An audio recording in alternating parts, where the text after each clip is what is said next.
حضرت انس بن مالک رضی اللہ تعالی عنہ فرماتے ہیں کہ ایک مرتبہ ہم نبی کریم صلی اللہ علیہ وآلہ وسلم کی خدمت میں بیٹھے تھے۔ آپ صلی اللہ علیہ وآلہ وسلم نے فرمایا، لوگوں میں تمہارے پاس ایک جنتی شخص نمودار ہوگا۔ چنانچہ ایک انصاری صحابی تشریف لاتے ہیں کہ وضو کا پانی ان کی داڑھی سے ٹپک رہا تھا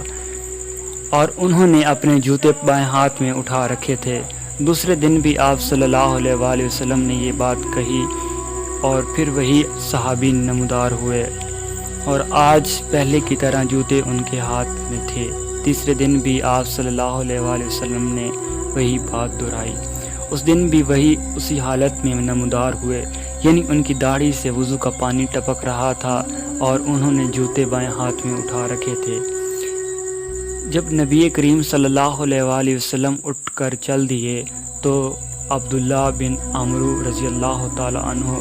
اور انصاری صحابی کے پیچھے لگ گئے اور عرض کیا کہ والد سے میرا کچھ اختلاف ہو گیا ہے اور 3 دن تک میں نے ان سے جدا رہنے کی قسم کھا لی ہے، لہٰذا اگر آپ مناسب سمجھیں تو مقدس اپنے ہاں رہنے کی مجھے اجازت دے دیں۔ انصاری صحابی نے جواب دیا، کوئی بات نہیں، جب جتنا چاہیں میرے گھر پر رہ سکتے ہیں۔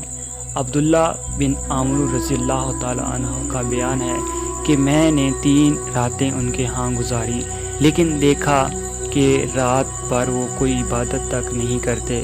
تہجد نہیں پڑھتے، البتہ رات کو جب بھی ان کی نیند ٹوٹتی یا کروٹ لیتے ہیں تو اللہ کا ذکر کرتے اور ان کی بڑائی بیان کرتے ہیں۔ میں نے ایک بات یہ بھی دیکھی کہ وہ زبان سے ہمیشہ اچھا ہی بولتے ہیں۔ جب 3 دن مکمل ہو گئے اور میرے دل میں ان کا کوئی بھی عمل بڑا نامعلوم ہوا تو میں نے کہا کہ اللہ کے بندے، کہ میرے اور میرے والد کے درمیان کوئی جھگڑا اور ناراضگی نہیں، البتہ میں نے نبی کریم صلی اللہ علیہ وآلہ وسلم سے سنا کہ 3 دن لگاتار آپ کے بارے میں فرما رہے تھے کہ ابھی تمہارے پاس ایک جنتی شخص نمودار ہوگا اور تینوں دن آپ ہی تشریف لائے۔ تب میں نے ارادہ کیا کہ آپ کے پاس رہ کر آپ کا عمل دیکھوں کہ آپ کون سا عمل کرتے ہیں تاکہ میں بھی ویسا عمل کر سکوں، لیکن میں دیکھ رہا ہوں کہ آپ کوئی زیادہ عمل نہیں کرتے۔